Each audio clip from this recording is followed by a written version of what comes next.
안녕하세요. 저는 올해 40대 초반인 여자입니다. 아직 결혼은 하지 않았고 가족들과 다 같이 살고 있어요. 나이가 40이 넘었는데도 가족들이랑 다 같이 한 지붕 아래에서 산다고 하면 많은 사람들이 언제 독립할 거냐고 부모님 등골 빼먹지 말라고 하는데 저희 집이 다 같이 살게 된 이유는 따로 있습니다. 어디서도 이야기한 적 없는 내용인데 오늘 한번 이 자리를 빌어 여러분들께 알려드리려고 해요. 몇 년 전에 있었던 일입니다. 저희 집은 저와 오빠, 그리고 엄마 아빠 이렇게 총 4명이서 살고 있어요. 다른 집처럼 평범하게 화목하고 소통도 잘하는 가족이었죠. 그런데 어느 날 한 사람으로 인해 이 행복은 끝이 나고 말았습니다. 저희 오빠는 어렸을 때부터 반항기도 심했고 많이 엇나가서 부모님 속을 많이 썩였어요. 마땅한 직업도 없고 결혼할 나이가 되었는데도 돈 모아둔 것도 하나 없고 말이죠. 부모님이 항상 뭐 해먹고 살 거냐고 잔소리를 하시면 그냥 내가 알아서 할게 라고 하거나 엄마 아빠가 나한테 재산 물려주고 죽겠지 라고 했고요. 부모님은 그런 자식한테 재산을 물려주고 싶으셨을까요? 저한테 매일같이 하소연하셨습니다. 우리가 뼈 빠지게 모은 돈을 저런 자식한테 물려줘야 한다니 라고 하면서요. 부모님 주위에서는 다 손주 보고 며느리도 보고 하는데 오빠는 그런 소식이 전혀 들리지 않으니까 많이 걱정해야 하는 눈치였어요. 저런 놈을 어떤 여자가 좋다고 데려갈까? 누구든지 데리고 오기만 하면 좋다고 결혼시킬 텐데. 부모님은 오빠보다 못난 사람은 이 세상에 없을 거라며 제발 만나는 여자 있으면 결혼하라고 했습니다. 반면에 오빠와 다르게 저는 번듯한 직장도 있고 나름 회사 내에서 엘리트로 소문나 있어요. 경제적으로 안정적이기도 하고 모아놓은 돈도 꽤 있었죠. 그래서 남자만 만나면 되는 상황이었습니다. 엄마와 아빠는 매일같이 저와 오빠를 비교하면서 아이고 우리 아들이 딸 반만이라도 닮았으면 좋겠다 라고 하실 정도였죠. 오빠 같은 사람을 어떤 여자가 좋아할까 싶었고 저는 오빠가 아무 능력도 없고 성격도 별로라서 결혼은 절대 못할 줄 알았어요. 그런데 얼마 뒤 오빠는 한 여자를 데리고 왔습니다. 엄마 아빠 인사하세요. 저와 결혼할 여자입니다. 아무 연락도 없이 갑작스레 집에 한 여자를 데리고 왔는데 얼굴도 예쁘고 성격도 좋아 보였어요. 근데 왠지 모르게 쎄했습니다. 그 여자 주위에 안 좋은 기운이 잔뜩 몰려있는 기분이랄까요? 그런데 오빠가 집에 여자를 데리고 온 건 처음이었기 때문에 저희는 좋다 싫다 할 처지가 아니었고 무조건 그 여자를 반겼죠. 도대체 이 여잔 뭐가 아까워서 오빠 같은 사람을 만나는 건가 궁금했어요. 그래서 자리에 앉아 저희 5명은 대화를 했습니다. 이야기를 하면 할수록 그 여잔 되게 색다르더라고요. 약간 공감 능력이 떨어진다고 할까요? 저와 부모님이 물어보는 말에 생각지도 못한 대답을 툭툭 던지니까 저희 셋은 당황하기 일쑤였죠. 반면에 오빤 늘 있는 일인지 해맑게 웃고 있었고요. 저희 집에서 햄스터를 키워요. 거실에 햄스터 집이 있습니다. 도저히 대화가 오가지 않아서 정적이 많이 흘렀는데 그 여자가 햄스터를 보고 혹시 만져봐도 되냐고 하더라고요. 그런데 저희 집 햄스터가 낯선 사람의 손길이 닿으면 물어요. 그래서 그 여자한테 미리 주의사항을 다 말했습니다. 햄스터를 손바닥에 올리면 절대 만지지 말라고요. 만지면 낯선 손길 때문에 예민해져서 언니를 물 수 있다고 했죠. 그 여잔 절대 만지지 않겠다고 했고 저는 그 여자 손에 저희 집 햄스터를 올려줬습니다. 처음엔 그 여자도 만지지 않았고 자기 손 위에 올려진 햄스터를 바라만 보고 있더라고요. 햄스터도 물지 않았죠. 그런데 얼마 뒤 그 여자는 햄스터를 쓰다듬기 시작했고 저흰 하지 말라고 했지만 멈추지 않았습니다. 결국 몇 초 뒤 갑자기 그 여자가 악 하는 소리와 함께 저희 가족은 다 같이 당황했고 너무 놀람과 동시에 화가 났습니다. 저희 가족은 그 여자한테 당신 미친 거 아니야? 애 다쳤으면 어쩌려고 그래요? 뭐 하는 짓이에요? 라고 하며 화를 불같이 냈는데 그 여자의 대답은 역시나 상상치도 못한 답이었어요. 날 아프게 했으니 저것도 아파야죠. 저와 엄마 아빠는 그 말을 듣고 벙쪄서 이 사람은 제정신이 아니라는 것을 느꼈습니다. 반면에 오빤 저희 햄스터한테는 관심이 없었고 그 여자한테 물린 데는 괜찮아? 많이 아프지? 라고 하면서 보듬어 주더라고요. 저흰 보다 못해 당장 이 집에서 꺼지라고 했습니다. 결혼은 다시 생각해보자고 했죠. 그런데 그 여잔 나가면서 끝까지 다음에 또 볼게요 하고 나갔습니다.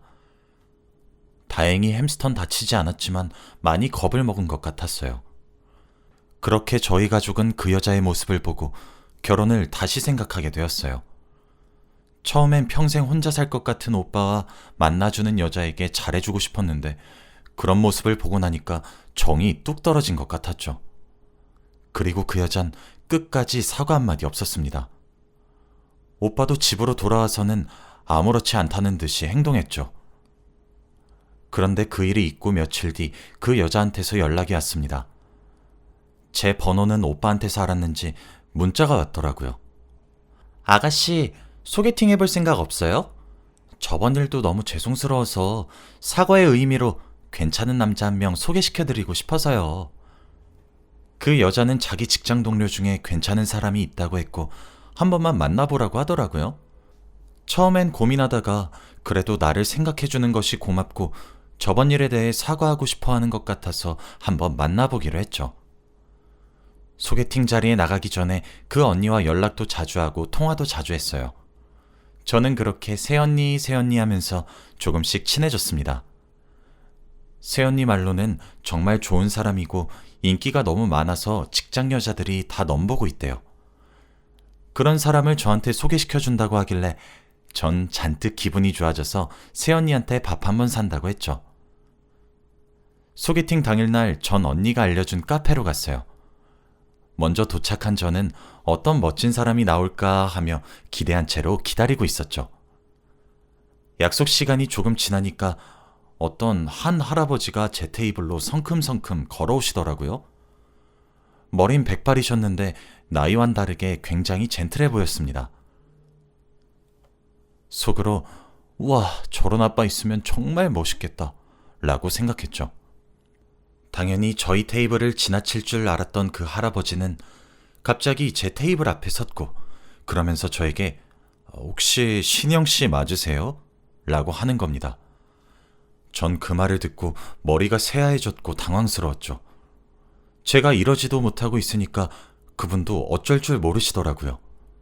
그분은 자기 또래를 소개받는 줄 알고 나온 거래요. 저는 겨우 정신을 차리고 죄송합니다만 반복했어요. 그분은 왜 제가 죄송하냐며 괜찮다고 웃으셨고 그러면서 민정씨가 실수할 사람이 아닌데 왜 그랬지? 하면서 좋게 좋게 말씀하셨습니다. 저와 그분은 바로 카페에서 나와서 각자 길을 갔습니다.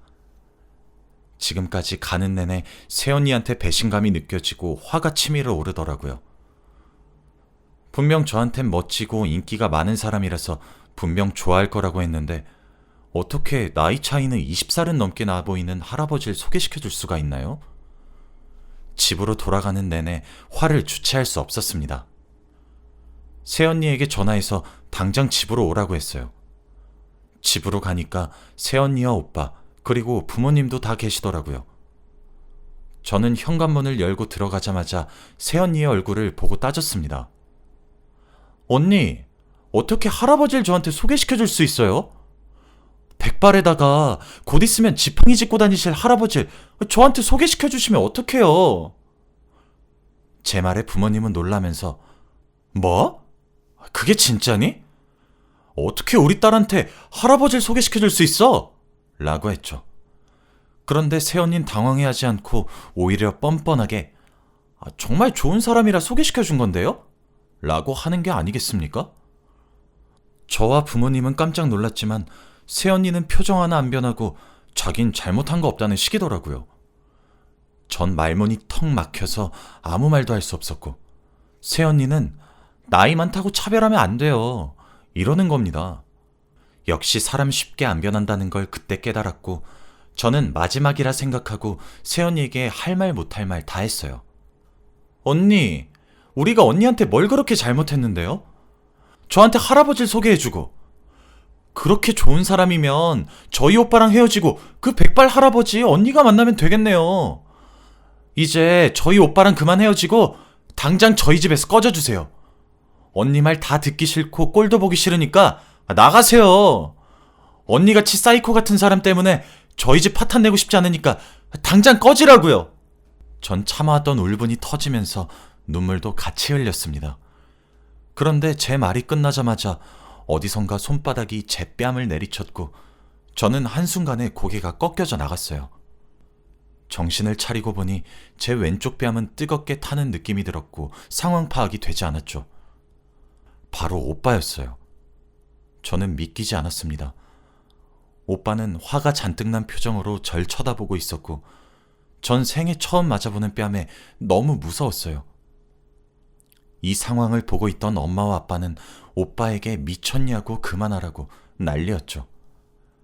그런데 그때 전 새언니의 표정을 보고 경악을 금치 못했습니다. 새언니는 내가 뭘 잘못했냐는 식으로 눈만 껌뻑거리면서 절 쳐다보고만 있었거든요. 그저 무표정이었습니다. 엄마와 아빠가 오빠를 때리면서 미친 거냐고, 우리가 널 이렇게 키웠냐고 화를 잔뜩 내고 있었고, 오빠는 내 여자친구가 너 생각해서 소개팅 해줬는데도 뭐? 사이코 같은? 야, 너 말 그딴 식으로밖에 못해? 나랑 결혼하려자고 네 새언니가 될 사람인데 그렇게 소리치면 얼마나 겁먹겠어. 너 당장 사과해. 라고 하는 겁니다. 그 말을 듣고 엄마와 아빠는 결혼 절대 안 시켜줄 거라고, 당장 헤어지라고, 이 집에 다시는 들어올 생각하지 말라고 했고 그들은 거의 쫓겨나다시피 나갈 줄 알았어요. 그런데 새언니는 더 충격적인 말을 했습니다. 어머님, 아버님, 저 임신했어요. 그 말을 하자마자 새언니와 오빠를 내쫓던 엄마 아빠의 행동은 멈췄고 저희 집에는 정적이 흘렀죠. 왜냐하면 엄마와 아빠는 손주를 너무 보고 싶어 하셨거든요. 새언니가 아니면 오빤 절대 다른 여자를 못 만날 게 뻔했기에 부모님은 고민하시는 것 같았어요. 그러면서 새언니는 반대하셔도 아인 꼭 낳을 거예요 라고 했습니다. 그 말을 하고 둘은 집에서 나갔고 저희 집엔 정적이 흘렀죠. 그리고 며칠 동안 대화 하나 오가지 않았습니다. 그런데 몇 주 후 아빠가 먼저 말을 꺼내기 시작했어요. 결혼시키자라고 했죠. 저는 절대 안 된다고, 저런 사이코 같은 여자가 집에 들어오면 집안 풍비박산 난다며 말렸지만 아빠는 그래도 아이를 낳으면 달라질 거야 라고 하며 새언니를 가족으로 받아들이자고 했어요. 엄마도 그 말에 동의를 했고 어쩔 수 없이 결혼식은 올리지 않았지만 바로 혼인신고를 했고 오빠는 나가서 신혼집에서 살았죠. 당연히 신혼집을 구하고 살림살이를 준비하는 데에는 저희 부모님의 돈으로 거의 준비했지만요. 아무튼 저는 아직도 새언니에 대한 앙금이 조금 남아있어서 할 말만 하는 어색한 사이로 지냈습니다. 그렇게 몇 달이 흘렀고 조카가 태어났어요. 조카를 처음 본 그 순간은 절대 잊지 못합니다. 너무 예쁘고 사랑스러웠거든요. 조카의 엄마인 새언니는 마음에 들지 않았지만 조카는 제발 바르고 착하게 자라줬으면 좋겠다고 생각이 들었어요. 조카가 태어나고 나서는 오빠네 집에 자주 왕래를 했고 새언니와의 사이도 조금씩 나아졌습니다. 저는 조카 바보라서 조카가 가지고 싶어하는 걸 다 사주었고 거의 제 아들처럼 키웠죠. 그런데 제 조카는 어릴 때부터 조금 이상했습니다. 처음엔 애가 아직 너무 어려서 사리분별을 잘 못하나 보다 했어요. 그런데 아무리 교육을 시키고 하면 안 된다고 단호하게 말을 해도 잘 못 알아들었습니다. 초등학교를 들어가기 전에는 제 방에 있는 곰인형을 파내고 있더라고요.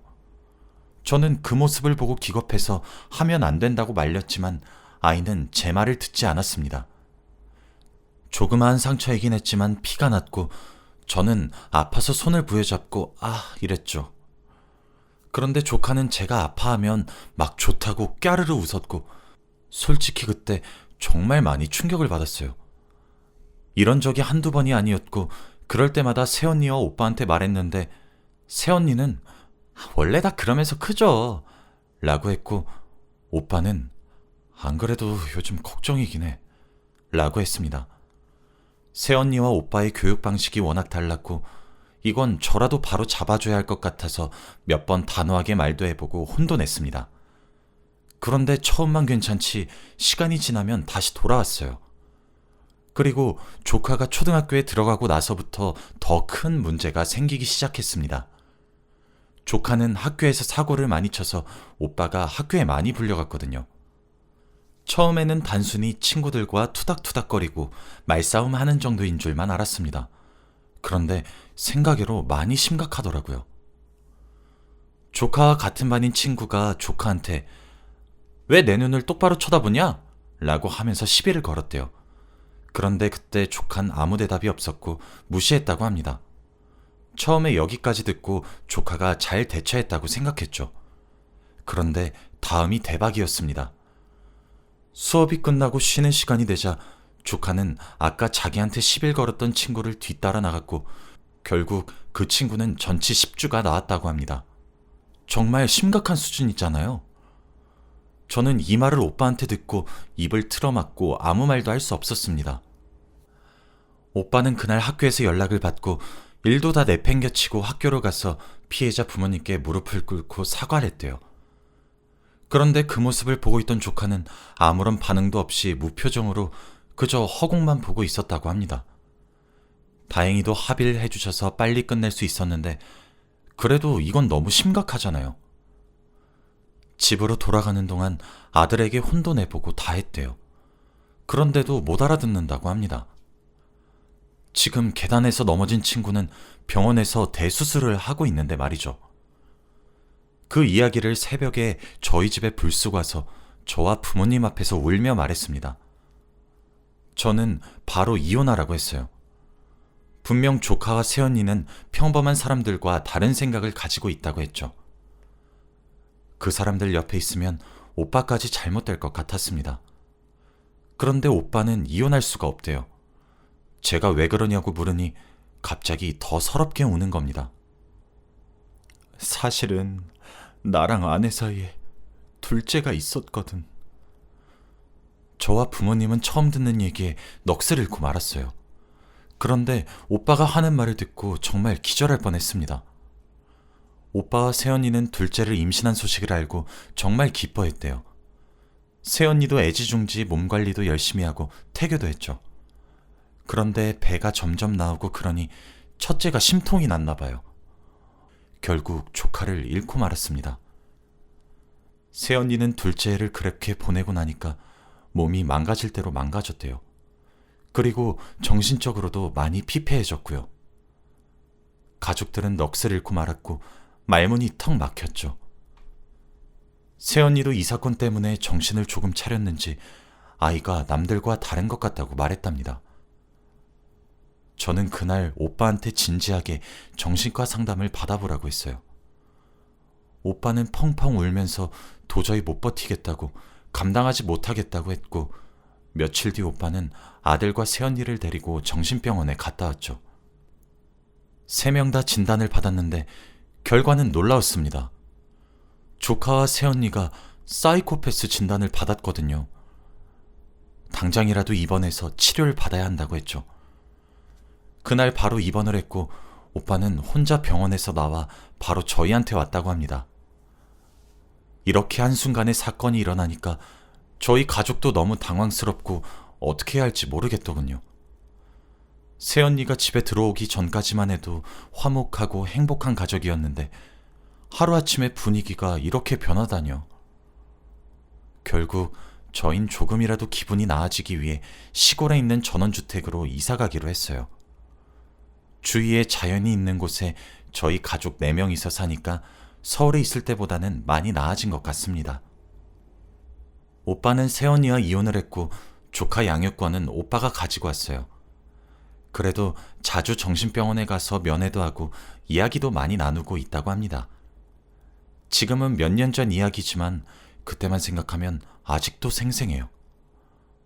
여러분들도 결혼하기 전에 상대를 잘 알아보고 결혼하시길 바랍니다. 제 이야기는 여기까지예요. 들어주셔서 감사합니다.